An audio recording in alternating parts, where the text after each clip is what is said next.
여러분 안녕하세요. 여러분들과 함께 일러스트레이터 CC를 학습하게 된 강사 조규현입니다.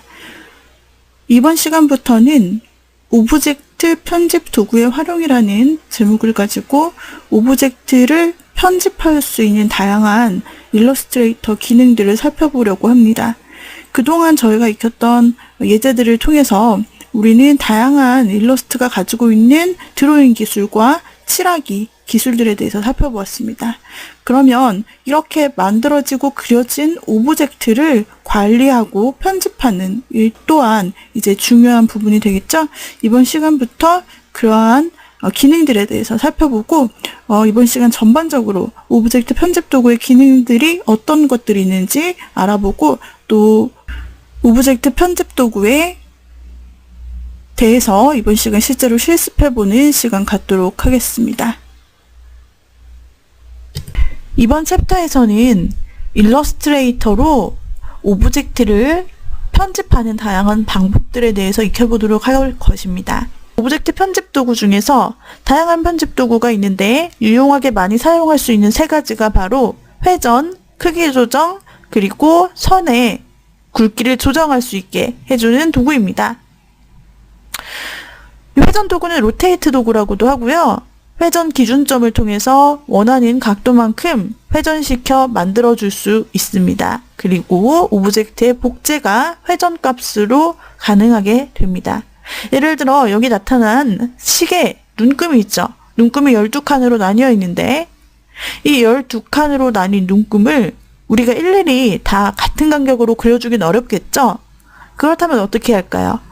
여기서 하나의 눈금을 선택하고 그것을 적당한 각도를 주어서 그 각도만큼 오른쪽으로 회전해서 붙도록 만드는 겁니다. 그리고 같은 작업을 계속 반복해서 오른쪽으로 30도, 계속 30도씩 복제될 수 있도록 만들어주는 명령을 주는 거죠. 이런 식으로 오브젝트를 복제할 때 각도 명령값을 주어서 쉽게 작업을 할 수 있도록 해주는 게 바로 로테이트, 회전 도구이고요. 그 다음에 스케일, 크기 조절 도구를 통해서는 우리가 오브젝트의 크기를 변경하거나 또는 패턴의 크기를 변경하여 줄 수가 있게 됩니다. 툴을 클릭하여 사용하셔도 되지만 툴을 더블 클릭해서 나타나는 대화 상자를 통해 값을 입력하여 변경해 줄 수도 있습니다. 또한 위드 툴은 선형 패스의 굵기 조정을 자유자재로 해줄 수 있는 도구입니다. 그리고 또한 반사 도구, 그리고 기울이기 도구가 있는데요.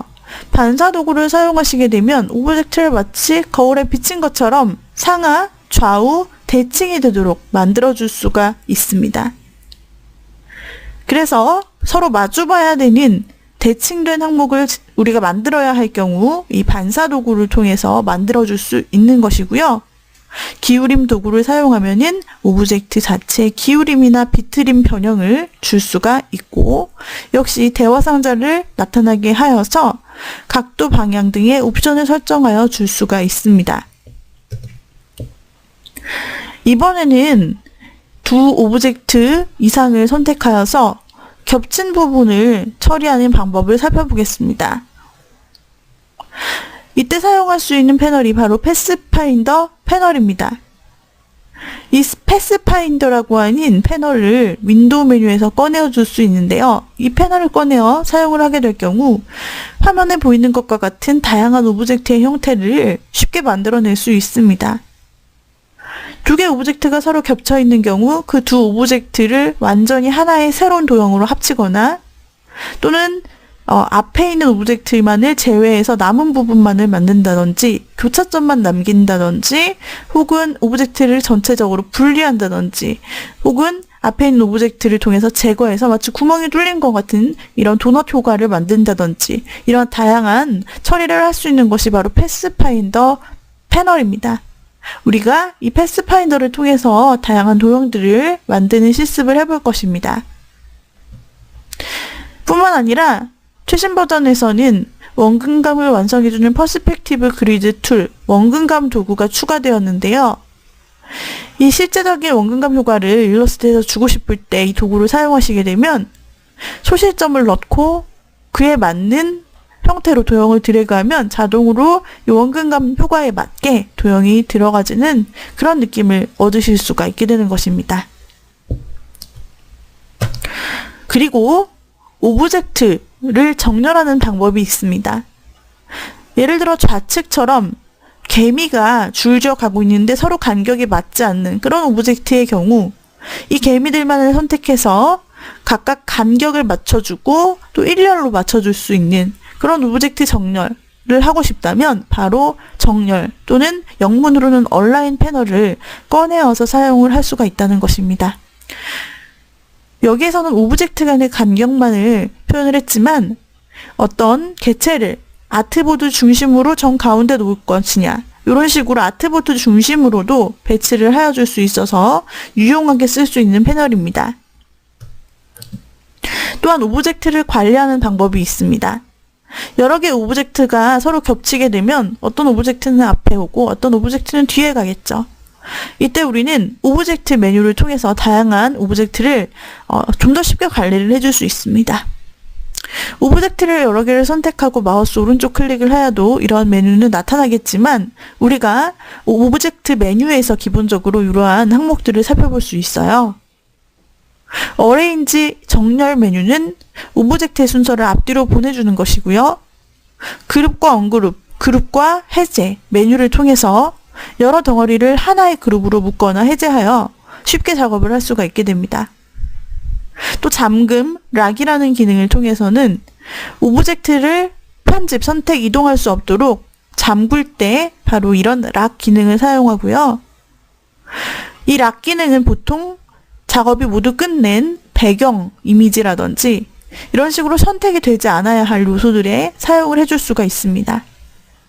이렇게 우리는 오브젝트 순서를 앞뒤로 바꾸거나 그룹화시키거나 오브젝트를 잠그는 기능에 대해서도 알아볼 수 있고 이때 레이어 패널을 함께 사용하여 줄 수도 있습니다. 또한 클리핑 마스크라는 기능에 대해서도 저희가 앞으로 자주 사용을 하게 될 텐데요. 클리핑 마스크라는 것을 사용하게 되면 어떤 특정 영역 바깥으로 튀어나가 있던 영역을 숨기게 만들어서 오브젝트를 깔끔하게 보여질 수 있게 정리해 줍니다. 예를 들어 좌측에 있는 이미지는 사각형 바깥으로 오브젝트 나무나 풀이나 이렇게 튀어나간 부분들이 있는데요. 이것을 사각형 틀 하나를 만들어 그 안에 정리를 해주면 액자를 만들듯이 이렇게 정리를 해주게 되면은 그 바깥에 튀어나갔던 부분들이 숨겨지면서 깔끔한 모양이 나타납니다. 이것이 바로 클리핑 마스크라는 일러스트의 개념이고요. 모든 작업을 마친 다음에 일반적으로 이렇게 클리핑 마스크 작업을 해주곤 합니다. 메뉴에서는 오브젝트 메뉴에서 클리핑 마스크 메뉴로 들어가셔서 만들기 메뉴를 실행해 주시면 됩니다. 영문으로는 오브젝트 클리핑 마스크 메이크가 되겠고요. 단축키는 컨트롤 숫자 7를 누르시면 되겠습니다. 그리고 일러스트레이터에서 비트맵 이미지를 가져다가 유용하게 사용을 할 수가 있습니다. 일러스트와 또 비트맵 이미지, 즉 사진을 가져와서 같이 작품을 만들어 줄 수 있죠. 이때 이 비트맵 이미지에 우리가 비트맵 형태의 사진에 일러스트의 효과를 줄 수가 있는데요. 바로 이것이 이펙트라고 하는 것입니다. 일단 사진을 외부에서 불러오려면 파일 플레이스, 불러오기, 파일 가져오기 메뉴를 통해서 바로 현재 작업 중인 문서의 비트맵 이미지, 즉 사진을 불러올 수가 있습니다. 이 가져온 이미지에 이미지를 벡터화 시킬 수도 있고요. 그리고 링크 속성을 해제해서 바로 문서에 포함시킬 수가 있습니다. 그 다음에 비트맵 이미지에다가 이펙트, 효과 메뉴를 주어서 원하는 다양한 효과를 적용해서 사진에 새로운 리터칭 효과를 간단하게 줄 수도 있습니다. 원래 사진 리터칭 효과는 포토샵의 전문적인 기능이지만 일러스트에서도 단순하게 이런 효과를 줄 수 있도록 하는 기능이 존재하고 있습니다. 그리고 일러스트의 단축키를 살펴보겠습니다. 저희가 지금까지 많은 기능들, 드로잉 기능들을 익혔죠. 그리고 가장 기본적인 기능들을 익혔는데요. 이렇게 작업 단축키를 알아두시면은 작업 속도의 향상에 이제 큰 도움이 될 것입니다. 여러분들이 지금까지 메뉴로만 접근을 했다면 이제 단축키를 한번 익숙하게 익히셔서 하나씩 사용을 해보셔도 좋을 것 같습니다. 새 파일 만들기나 파일 불러오기, 파일 저장하기, 다른 이름 저장 이런 것들은 일러스트뿐 아니라 뭐 마이크로소프트 오피스 프로그램이라든지 기타 다른 프로그램에 공통적으로 사용되는 단축키이기 때문에 어렵지 않으실 거고요. 컨트롤 시프트 알트 S는 웹용으로 파일 저장하기, GIF나 JPG로 저장할 때 사용하게 되는 것이고, 특히 일러스트레이터에서 주요하게 사용되는 것은 컨트롤 G, 요 그룹화, 그리고 컨트롤 시프트 G는 그룹 해제, 그리고 오브젝트 잠그기를 이번에 그 오브젝트 관리 부분에서 익히게 되었는데, 오브젝트 잠그기 숫자 2, 컨트롤과 함께 숫자 2를 누르시면 잠그기가 되고요. 그리고 컨트롤 알트 숫자 2를 누르시면 풀기가 됩니다. 그리고 우리가 패스에 대해서 익힐 때 오브젝트에 패스 조인이라고 하는 메뉴가 있었는데 단축키 컨트롤 J죠. 그래서 끊어진 앵커 포인트를 연결해 주는 것입니다. 그리고 클리핑 레이어 마스크를 적용할 때 컨트롤 숫자 7, 해제는 컨트롤 알트 7. 그 이외에 화면 확대나 축소, 그리고 복사 붙여넣기, 실행 취소, 그리고 실행 취소를 다시 실행하는 것, 이러한 주요 단축키만을 한번 모아 놓았습니다. 여러분들도 보시고 많이 사용하는 이런 단축키를 한번 활용해 보시기 바랍니다. 자, 그러면 일러스트로 돌아가서 실습해보는 시간을 갖도록 하겠습니다. 자, 이번에 일러스트레이터로 돌아오셨다면 열기 단추를 눌러주시고 예제 19번 폴더 안에 들어있는 rotate.ai를 선택하고 열기를 눌러주시면 되겠습니다. 자, 일러스트에서 이렇게 rotate.ai 파일을 열어보시면 시계 모양의 오브젝트를 확인하실 수가 있습니다. 이번 시간에는 도구들 중에서도 개체를 회전하는 바로 이 회전 도구에 대해서 살펴보려고 합니다.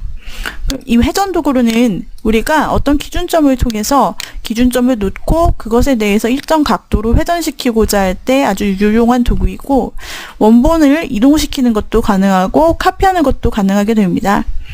우리가 선택 도구를 가지고서도 개체를 선택하여 이렇게 회전을 해줄 수 있었죠. 하지만 그것이 아니라 중심축을 중심으로 하여서 특정 각도의 수치를 통해서 회전을 하려면 전문적인 회전 툴이 필요한데 그게 바로 회전 도구, 영문으로는 로테이트 도구가 되겠습니다. 여기에서 작업을 하기에 앞서서 우리가 먼저 작업이 필요 없는 항목들에 대해서 잠금을 해주도록 할 텐데요. 우리가 지난 시간에 오브젝트를 잠궈주는 기능을 이미 익혔습니다. 오브젝트를 움직이지 않도록 잠그기 위해서 먼저 상단에 있는 알람 이 자명종 부분과 하단에 있는 시계의 이 다리 부분을 선택해 보겠습니다. Shift 키를 누르고 이와 같이 선택하시면 되고요. 또 하단에 있는 핑크색 틀을 같이 선택을 하고, 그리고 Shift 키를 눌러서 안에 있는 이 동그라미 항목까지 같이 이렇게 선택을 해주도록 할게요. 이렇게 모두 선택을 하였다면 이 상태에서 오브젝트에서 잠금 선택물을 클릭하거나 컨트롤 숫자 2를 누르거나 레이어에서 잠금 단추를 클릭할 수 있습니다. 여러 가지 방법으로 개체를 잠궈줄 수 있는데요. 오브젝트 잠금 메뉴를 통해서 선택물을 잠궈보죠. 그러면 그 후에는 해당 개체들이 이렇게 선택되지가 않고 우리가 레이어 패널을 열어서 한번 확인을 해볼게요. 윈도우 메뉴에서 레이어, 단축키는 F7인데 이것을 눌러서 확장해서 보시게 되면 지금 우리가 레이어 중에서도 자물쇠가 잠겨있는 레이어 4개를 하단에서 볼 수 있습니다. 이 4개가 바로 우리가 방금 전에 선택해서 잠궈준 항목들이고요. 이 잠금 앞에 있는 눈 아이콘을 눌러보시면 개체가 보이거나 보이지 않거나 하기 때문에 어떤 개체인지 각각 알 수가 있게 됩니다. 잠금을 다시 해제하면 또다시 선택할 수 있는 상태가 되고, 이때 레이어 패널에서 패스를 옆에 있는 이 동그라미를 겹이 될 수 있도록 한번 클릭해 주시면 선택이 되고 해당 패스는 화면에 표시되죠. 또다시 또 하나의 패스, 가장 밑에 있는 2개 패스를 선택하는 경우 하단에서 시계 다리가 선택됩니다. 이때 우리가 그룹화를 시킬 수도 있었는데요. 오브젝트 메뉴에서 그룹, 단축키 컨트롤 G를 사용하시면 선택된 개체들이 그룹화되죠. 그래서 레이어에서도 그룹으로 표현되고요. 더블 클릭해서 이름을 시계 다리라고 변경을 해보겠습니다. 자, 이렇게 시계 다리라고 이름을 변경한 다음에 자물쇠를 레이어에서 채워주셔도 똑같이 잠금이 되어서 더 이상 효과가 적용되지 않게 됩니다. 우리가 이렇게 여러 개 레이어가 있을 때에는 이름이 패스, 그룹 이런 식으로 되어 있으면 나중에 이것을 구분하기 어렵기 때문에 그때그때 이 레이어 패널을 열어서 이름을 지어주는 것이 좋은 방법입니다. 그렇게 하기 위해서는 내용물을 확인할 필요가 있는데 이 앞에 있는 눈 아이콘을 가리고 다시 키시고 하시면 내용물이 드러나게 되죠. 그러면 밑에서 두 번째 있는 내용물에 알람벨이라고 써주고요. 잠겨있죠. 또 하나의 그룹이 있습니다. 이곳은 시계의 틀이 되는 부분이죠. 그러면 이 그룹을 선택해서 시계 바탕이라고 써줍니다. 나머지 패스들이 이제 개별적으로 움직일 수 있게 존재하고 있습니다. 이 중에서 가운데 있는 원형 이 부분이 지금 패스라고 되어 있고 우리가 화면에서 개체를 클릭하더라도 레이어에서 해당 선택된 부분이 겹원으로 표시되기 때문에 지금 어떤 오브젝트 레이어가 선택되어 있는지를 레이어 패널을 통해 알 수 있는데요. 이름을 더블 클릭해서 중심점이라고 레이어 이름을 바꿔줍니다. 그리고 하나의 패스를 또 선택해서 이번에는 레이어 이름을 시침이라고 쓰고 그 밑에 있는 패스를 더블 클릭해서 분침이라고 바꿔줍니다. 시침과 분침이죠. 그래서 우리가 이와 같이 만들었고 그 다음에 상단 가장 위에 있는 레이어는 패스라고 되어 있는데 요걸 지금 선택하면 화면에서 시계 눈금이 선택되죠. 이름을 바꿔줍니다. 눈금. 자, 눈금이라는 개체를 지금 우리가 기본적으로 선택해 주었고 배경으로 사용하지 않을 개체들은 모두 이렇게 잠금으로 표시해 준 부분입니다. 자, 이 상태에서 먼저 이렇게 기본적으로 정리를 해주고 레이어 정리를 해주고 시작을 하는 것인데요. 자, 눈금 레이어를 선택하거나 화면에서 눈금 오브젝트를 클릭하여 선택해 줍니다. 자, 이 상태에서 우리는 진짜 시계처럼 12개의 칸을 눈금으로 나누고 싶습니다. 그때 우리는 이 중심축에 이용해서 이 회전 도구를 사용해 눈금을 자동으로 정확한 간격으로 찍히도록 만들어줄 수 있습니다. 그 방법을 지금부터 알아보겠습니다. 로테이트 도구를 선택합니다. 지금 회전 도구를 선택하는데요. 이때는 눈금이 먼저 선택된 상태에서 회전 도구를 적용해야 하므로 먼저 선택 도구로 눈금이 선택됐는지 확인하시고 그 다음에 로테이트 작업으로 옮겨갑니다. 회전 도구를 클릭하시게 되면은 이제 중심축을 지정해 주셔야 하는데요. Alt 키를 누르신 다음에 중심점을 정확하게 이 시침과 분침이 만나는 이 중심점이 있죠. 이 포인트를 정확하게 Alt를 누르고 클릭. 그러면 바로 회전 대화상자가 나타납니다. 자, 이때 미리 보기를 체크하시고 우리가 각도를 정해줄 수 있는데요. 눈금이 12개가 들어가야 되는데 원은 360도이기 때문에 여기에서 12칸으로 나눴을 때 값은 30도가 되겠죠. 한 눈금당 30도씩 이렇게 차지를 하게 됩니다. 자, 이렇게 계산을 하셨다면 이 상태로 자, 미리 보기를 해보세요. 그러면 이와 같이 왼쪽으로 30도 이동한 항목을 미리 보기 할 수 있죠. 자, 이 상태에서 복사 단추를 눌러줍니다. 확인을 누르면 바로 이동이 되고 원래 것이 없어지므로 복사를 해주셔야 원래 개체가 유지된 채로 새롭게 복사가 됩니다. 새롭게 30도가 변경되어 유지되는 이야기고 중심점은 우리가 Alt키를 누르고 클릭했던 그 지점, 바로 중앙점이 중심이 되어서 그것을 축으로 30도 이동한다는 뜻이 됩니다. 자, 영문으로 카피라고 되어 있고 한글로 복사라 되어 있는 이 버튼을 클릭. 자, 그러면 원래 눈금에서 30도 방향으로 이렇게 카피되어 눈금 하나가 더 들어간 걸 확인하실 수 있습니다. 그러면 그 다음부터는 어떻게 해야 될까요? 그 다음부터는 또다시 Alt키를 눌러 중심점을 찍고 또다시 카피를 하느냐? 그렇지 않습니다. 그 다음부터는 변형 반복이라는 작업을 통해서 계속해서 동일하게 30도 카피되어 움직이라는 명령을 줄 수 있습니다. 자, 이 명령 굉장히 유용하게 사용될 수 있는데요. 바로 오브젝트 메뉴에 변형에서 변형 반복이라는 메뉴를 찾을 수 있습니다. 영문으로는 오브젝트의 transform 그리고 transform again이라는 명령이고 단축키는 컨트롤 D가 됩니다. 그래서 단축키 컨트롤 D가 바로 변형 반복이라는 것을 기억해 두시면 되겠습니다. 자, 눌러보죠. 자, 그러자 역시 30도로 중심축은 그대로 유지된 채로 한 눈금이 더 생겼습니다. 자, 이 상태로 이제 나머지는 컨트롤 D를 계속 눌러서 단축키 컨트롤 D를 눌러서 계속 반복해주면 자동으로 30도가 이동되어 생성되죠. 이렇게 해서 총 12개의 눈금을 재빨리 만들어낼 수가 있습니다. 하나의 오브젝트만 만들어 놓으신 다음에 그 다음은 회전 도구로 Alt키를 눌러 중심점을 찍어 각도를 설정하고 그 다음부터는 카피, 자동 반복 명령을 주어서 계속 반복시켜서 빨리빨리 만들어주는 것이죠. 이렇게 눈금 12개를 순식간에 만들어내었는데요. 바로 회전 도구를 이용한 것입니다. 이렇게 눈금 12개가 생기면 레이어 패널에서도 눈금이 12개가 생겨서 굉장히 레이어가 또 복잡해졌죠. 그러면 이 레이어들을 선택하여 정리해 주겠습니다.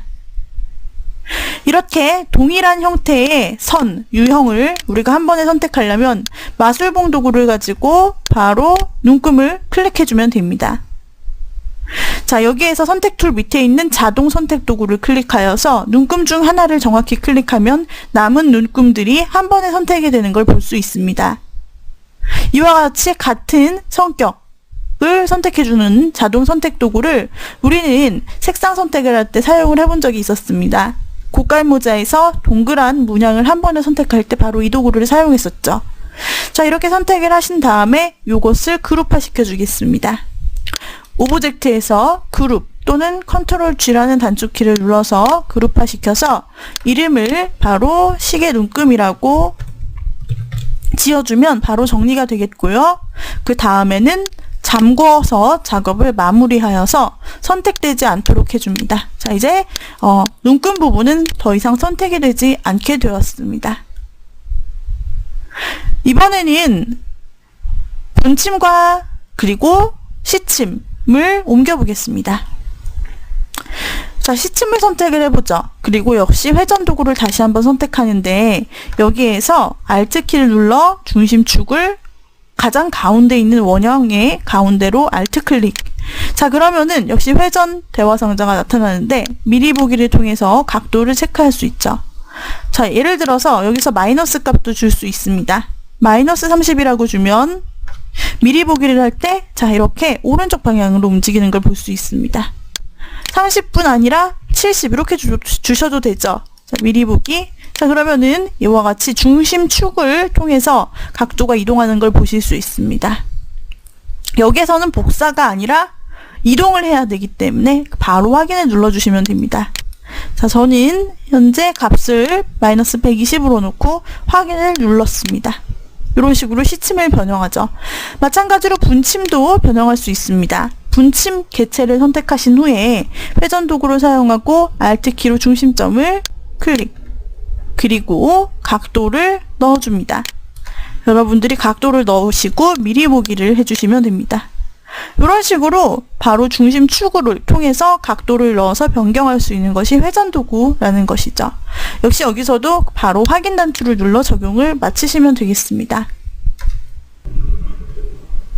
이렇게 해서 이번 시간에는 회전 도구를 통해서 각도를 넣어 회전하고 자동 반복 명령을 주는 기능, 그리고 또 지금 분침과 시침처럼 중심점을 통해서 이동하는 기능을 알아보았고, 또 지난 시간에 익혔던 대로 레이어 패널에서 오브젝트와 각 그룹을 관리하고 잠그는 방법을 살펴보았습니다.